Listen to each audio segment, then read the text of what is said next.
Mohammed, and this video I am going to take a little bit of time. I can't go too in depth, but take a little bit of time to just talk about my governmental experience and how I got involved in federal government and what I think about the opportunities and roles I held at each agency and what I thought of it, the people, the mission, stuff like that. So first of all, I want to apologize. I had no idea that the MacBook webcam was so. Um, for whatever reason, it's actually very grainy when I'm making these videos.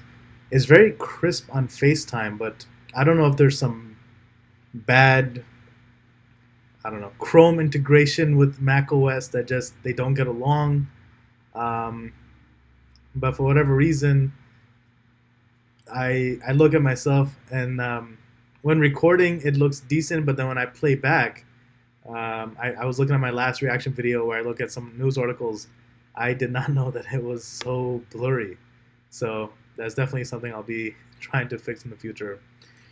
So yeah, I've worked for the federal government. I worked for three agencies. I worked for the Department of the Treasury, I worked for the Department of Commerce, and I worked for the Department of Veterans Affairs.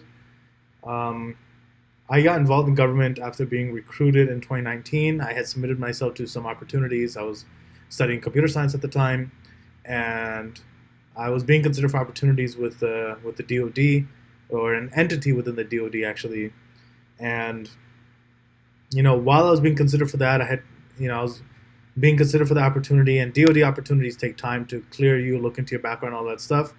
And this was through the accepted service, which means that I didn't go through all the normal channels. In government, you have three types of jobs. You have the senior executive service. You have the competitive service. Competitive service are jobs where you compete. The senior executive service is jobs for just senior executives, but you still compete for them. And then the accepted service jobs, those are jobs where you're an exception, right? They don't have to have you apply online necessarily. They can go to job fairs at colleges. They can approach someone. There's not the normal procedures for hiring. So it was an accepted service job with the DoD. And while I was being considered for that, it was taking a long time. I applied to and was given an opportunity at the Department of the Treasury in the beginning of 2020. So what I'll say about my Treasury job, it was an IT. All my jobs were in IT. I think my Treasury job probably is the closest to my heart and is also the most fun. I was working in Treasury when the pandemic hit, and if you guys remember, in the beginning of the pandemic, it was all about money. Everyone needed money. Everyone wanted money. Things were happening with the stimulus, and every state was in need. Every um, agency was in need, and just there was a lot of struggles. So there was a lot happening in the Treasury Department, a lot of initiatives. On top of the pandemic and everything that it brought along, all the stress it brought along to the agency. My agency in particular was doing a DevSecOps implementation. So I was actually on a team that we were doing a pilot study with some external vendor, and they were essentially looking at our current workflow and how we can bring DevSecOps into the agency. DevSecOps, if you're not familiar, stands for Development, Security, and Operations. And the idea of DevSecOps is having a workflow in your enterprise where, as you're developing software, as you're developing IT products, um, security and operations have a hand on the wheel throughout the development lifecycle. So rather than security being an afterthought where you develop all your software, you test it for quality assurance, and then you have security, add their little, features and protocols. Security is involved from the get-go, and then likewise with operations, um, people in operations have involvement. So, for example, we had teams where product managers were involved in the development lifecycle. They were there, for the daily stand-ups. They were running meetings, and basically, rather than having everyone in silos, everyone is working together throughout a integrated framework. I'm doing a very bad job of explaining it, but I've only run DevOps or DevSecOps at the high level, so I don't know the granular details. So with that said, it was really cool because you had these new methodologies, these new standards and policies being brought into the agency. My agency even sponsored me to have to go to ServiceNow CreatorCon, and they secured for me and another federal employee, because we were looking at ServiceNow, ServiceNow options as a CRM. They had us have a private Q&A in a way with some of their solutions architects and even people from their executive team. And that's something my agency sponsored, because I mean it's a huge contract. They're looking to bring in a CRM, so of course ServiceNow gave us they gave us like personalized attention, white glove service, brochures, documentation up the wazoo. It was great. So I liked my time at Treasury. I liked the type of work we did. I interviewed in about December, and by January I was hired, and by February my equip was done. And I'll talk about what the equip is, or how to get a clearance, how to do the background check and all that stuff later. But they moved really quickly, which I appreciated. Meanwhile, the DoD had been talking to me for about 6-7 months. And what's funny is I started in February at Treasury, and then that's when DoD was like, "Hey, we're ready for you. You want to come down?" And I was like, "Nope, I'm out. I'll take this opportunity." So I was with Treasury, and it was a very, very good team. Modern technologies, which is always nice. Good management. I had a manager.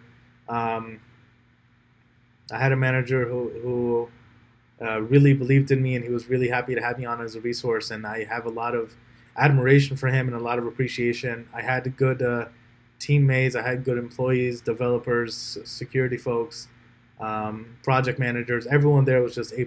I really enjoyed the camaraderie of the Treasury Department, and I was actually working out of West Virginia, so it was a little bit rural. I was a little bit kind of removed from the major metropolitan area, so it was a new experience.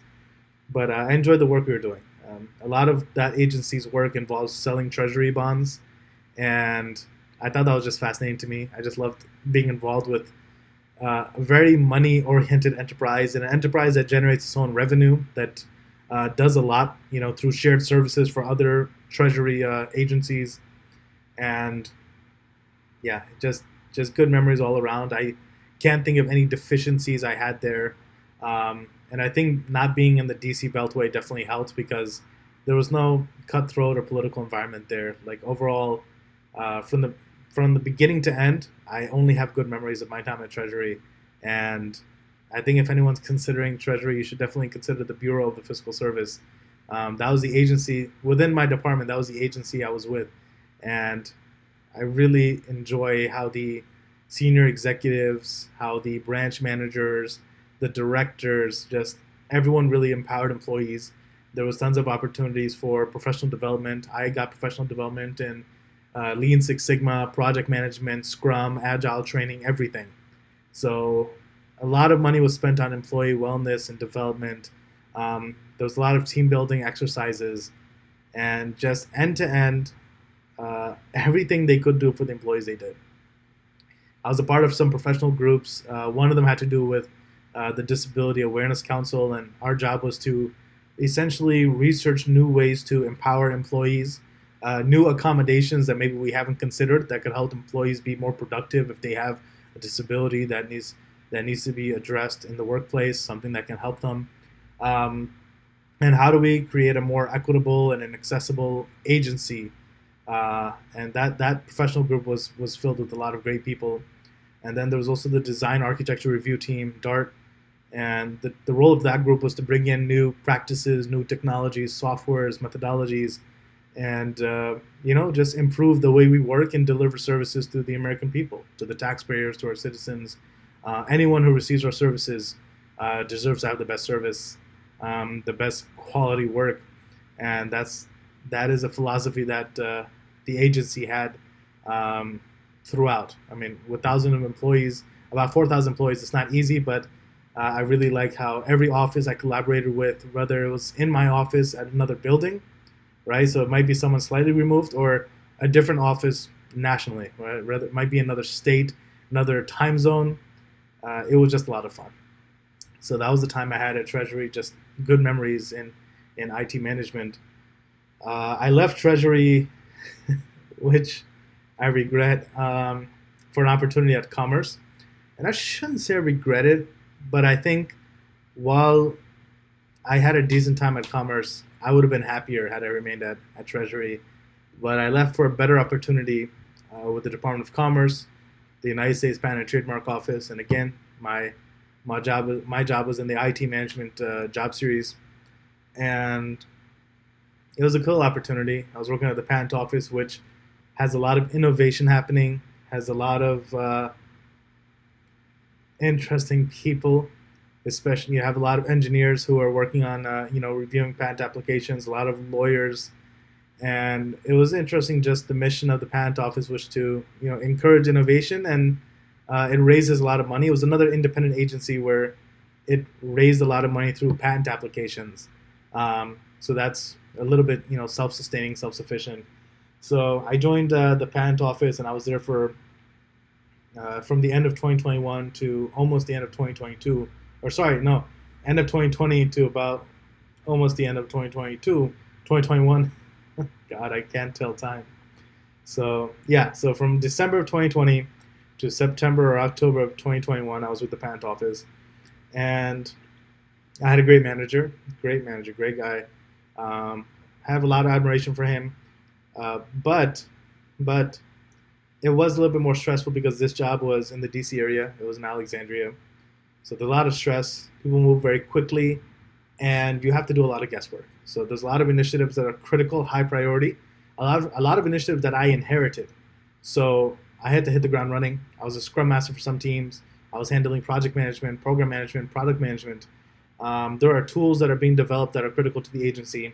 There are teams that need to be managed, projects that are being that are undergoing, and we have a lot of contractors coming and going. So sometimes you're working through a project, and in the middle of a sprint, you're losing a contractor, and then some other contractor is getting onboarded a week later, a sprint later, or two sprints later, and it's just it was a very big contrast from Treasury, where I'm not going to say it was relaxing.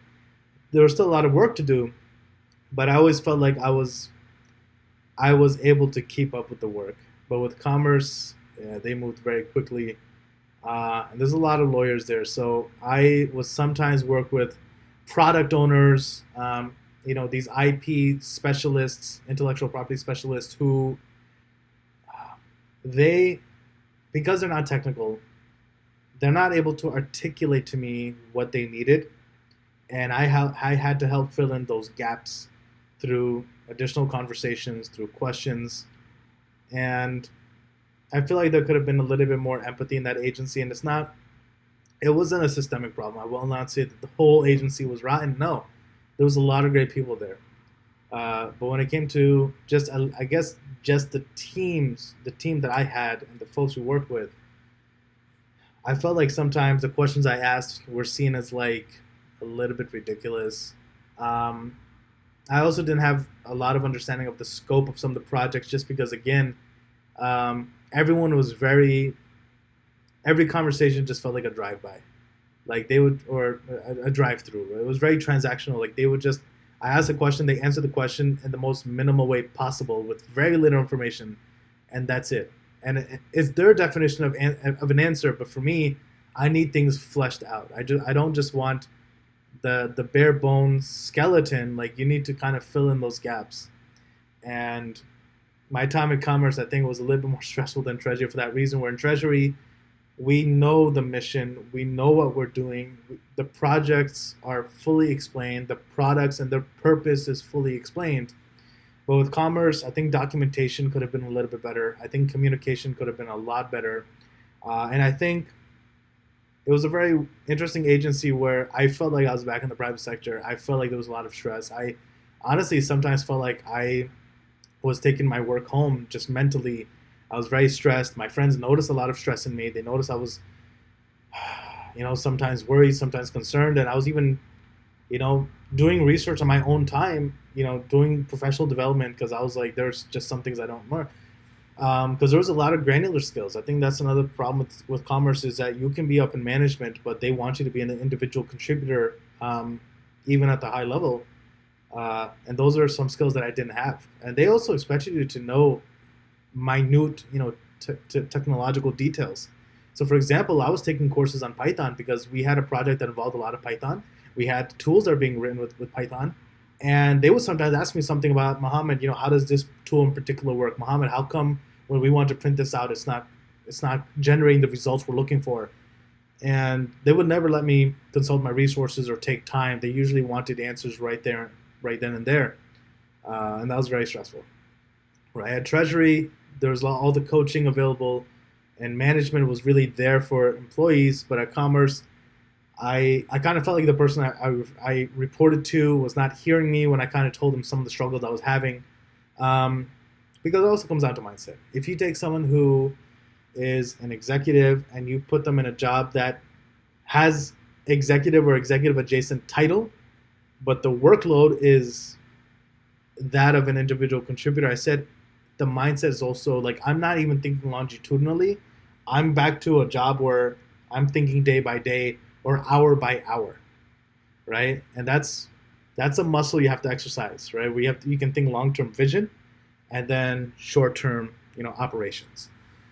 So it was a strange opportunity where the job description I was hired from was that of management. The title was that of management, and I was managing, but there was a lot of individual contributor work.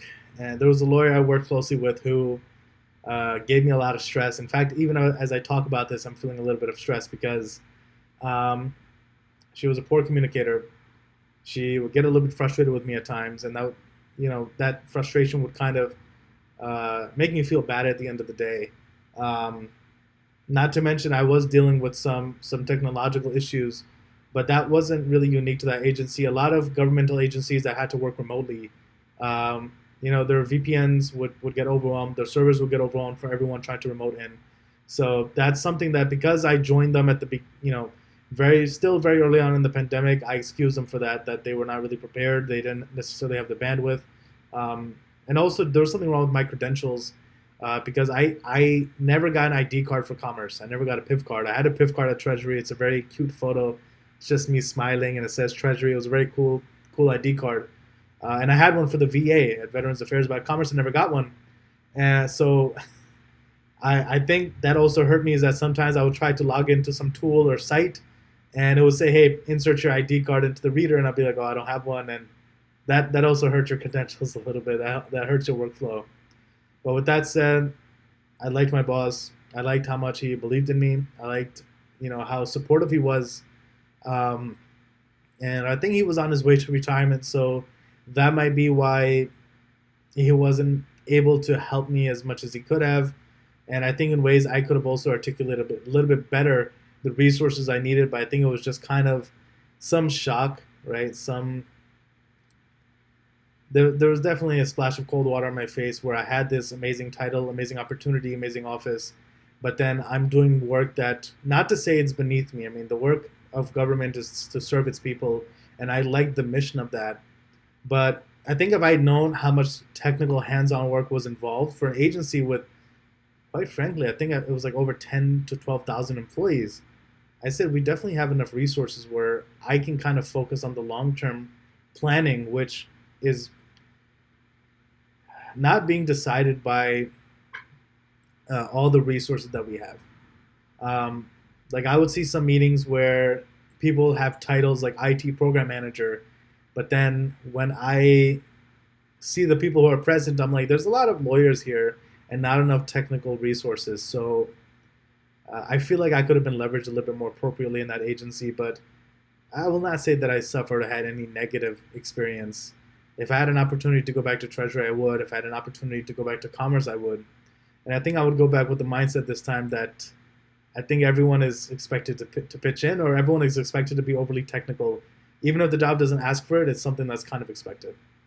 So that was my time with Commerce. And eventually I left Commerce. I went on a vacation August 2021. I went to go visit some relatives for about a month. And it was a nice vacation. I went with my whole family. We went overseas, and I happened to apply to some jobs during my vacation, and I had some interviews, and I got an opportunity with the VA. I interviewed with them. I got the opportunity. So when I came back, I told my boss that, I have this opportunity with another agency, and he was a little bit disappointed, I think, to hear that. I think he thought my vacation was some sort of cover that I was hiding the fact I'm interviewing and I'm taking a month off just to interview. That wasn't the case. It was just an happy accident. Like I was looking at other opportunities, but that was independent of my vacation. They just happened to overlap. I just had the idea that, you know what, I have some time. Let me drop some applications. And I interviewed at a few cool companies. I think I interviewed at Blockchain while I was there. I think even Amazon, T-Mobile, a lot of cool opportunities. Um, and it just came down to the money. I think federal money just wasn't enough for, to meet my needs. The GS pay scale is definitely very behind. The general schedule pay scale, it's called. Uh, I think it definitely needs to be modernized because it was intended when it came out in the 90s. The pay scale that we used was intended to be 5% behind the private sector, but no more. And now it's more like, I think, 20, 25%. So to give you some idea, the maximum a federal employee could make as a GS 15 is about 175K in 2020 or 2021. 175K, and that was a whole U.S. So you could be living in the Bay Area, you could be an IT director, and your pay would max out 175K in a very high cost of living area. But then you could go to a low cost of living area like West Virginia, and a GS 15 would max out at about 135 or 140K. So why is it that someone in San Francisco versus someone in the middle of West Virginia, their pay is only about 30, 35K difference? It should be more like 50, 60, 70. So yeah, the pay scale was a big proponent for why I was like, I need to get into either another federal agency or the private sector because I said I'm not doing enough here, at least not for the work and the stress. Right? You have to be compensated according to your value, your deliverables, the knowledge and experience you bring with you. It should be compensated. Even if you're in government, even if you're a nonprofit, you should be compensated fairly. So, I came back. I informed my boss that, hey, I've been accepted to this other federal agency, and they're going to start the transfer paperwork. And he wasn't happy. He wasn't happy about it. So it definitely was awkward, and I think a little bit more of an unhappy separation almost. If I could go back, I think maybe I would either find a way to stay that at the same agency in a different capacity, or I'm not even sure if I would tell him because I know my last few days there were definitely very awkward and uncomfortable almost. But yeah, I went from the patent office. I went to the VA, and at the VA, I worked for the Department of Veterans Affairs, Veterans Benefit Administration, and I was there for a couple of months. And this time, I was, uh, you know, still in management. My title was Chief of Client Applications. That was like my civil service title in a way, I guess. But I found a way to equalize that to the private sector and basically just use a term that made more sense. And when looking at the portfolio, I was in charge of the applications, high visibility, looking at the work, the reports I had, the direct reports or even indirect reports. Um, yeah, and the scope of my responsibilities, it equalized, it equaled out to about C-level role in the private sector.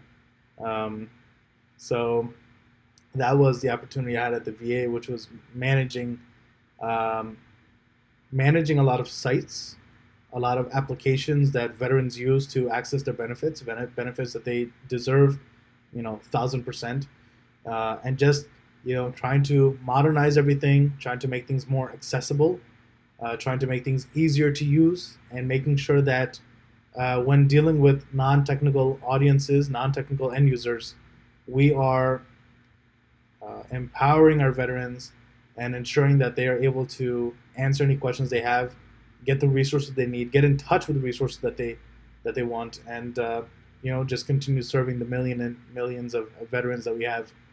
So that was a great opportunity. That was probably,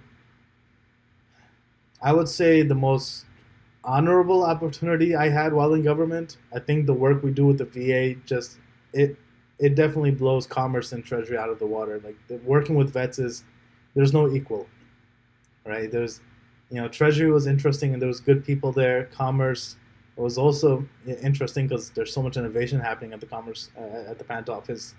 But the VA, the work we're doing it was a very feel good opportunity. And I enjoyed my time there. I loved my direct reports. They were all great people. They're very positive, very funny. We'd have meetings and they were just making jokes. We had some sort of group chat and they would send me memes, and it was just a lot of fun. It was a lot of fun. and I was there for a couple of months. But eventually, I had an opportunity to come back to the private sector and go back to consulting. And I came up on my end of 2 years in the government. So, I said, let me go back to the private sector, especially because the opportunity I had was to fill in for an interim chief information digital officer role. And I also wanted to, resume consulting because I love government, I love the mission, I love the role, but I just felt like I guess the grass is greener. I felt like it's time to go back, and I also felt like I'd kind of done everything I wanted to. One reason that I joined government was I wanted to bring in my experiences. I wanted to bring in my education, my training, and add value to agencies, to departments that I felt could benefit from me. And I benefited, not benefited. I interviewed all over, but these three agencies are the ones that definitely had missions that aligned well with me. I interviewed at DISA. I was even offered a job opportunity with DISA, but I didn't pursue that. I was offered opportunity with the, I don't know if I'm pronouncing it correctly. I think the Bonneville Power Administration or something in Portland, Oregon. They made me a job offer. I had a job offer with Air Force.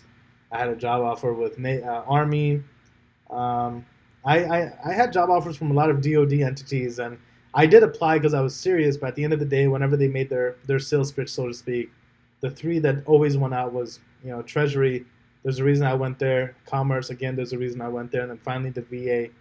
These three agencies, these three departments, just the work that they do was very attractive. And at VA, we did a lot of work. It was actually probably the most stressful, even more stressful than commerce.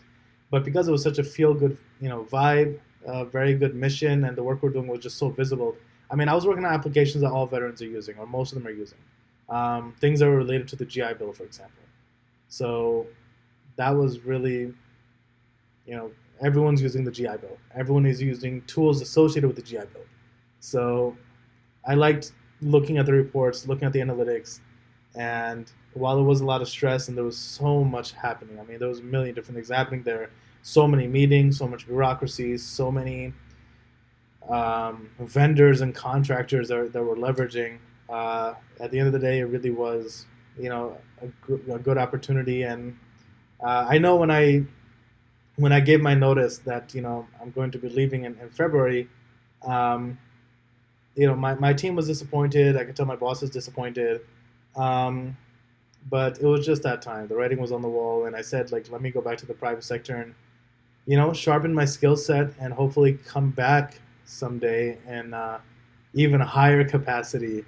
Um, maybe something at the cabinet level or something. That's sort of aspiration I have. But I can say that regardless of the departments, I always like the mission. I always like the benefits. The 401k is amazing. It's called the TSP. It's truly amazing. Very low cost, very low fees, but the interface is nice for the thrift saving plan, the TSP. Agencies match 5%. The health insurance was amazing, especially the Blue Cross Blue Shield Basic. That was definitely a great benefit. It's also nice to be a federal employee. I don't know why. I don't know what kind of swag it gives people, but I know people who joined government and they gained a lot of confidence. Um, and it's also just nice to talk about your work. It's nice to talk about sort of things your agency, your team is doing to empower people, to elevate the lives of taxpayers, to deliver on promises that departments made, however many decades ago when they were formed. Um, that's what's nice about government is that there's some egos in Washington. There are egos, but there are so many great people who are sincere, who are genuine, who go into government to help, and they are out there building things, improving things. Uh, and when you go into an environment where people have put aside their ego in favor or for the sake of a larger mission, it feels it feels nice. It feels nice. I would advertise government so heavily. I would tell everyone you should join government. You should join government. You should go into IT or you should go into computer science or engineering. People used to get very annoyed. I feel bad. I think lately I've been advertising government less and less. but I can say it was a great opportunity. And if you're interested, you can either ask me, just drop me a message on Slack or WhatsApp or text me. Um, my my phone number is plastered, I think, pretty much all over the internet. And I'll tell you, just go on usajobs.gov and look at what opportunities exist and drop me a line if you need anything. Like just send me a text, and I'd be happy to do some sort of workshop and show you how to get opportunities in federal government. Um, but yeah, that's just a quick recap of my governmental experience and my sort of impressions with each agency. Um, I will say every single boss I had in government was very committed.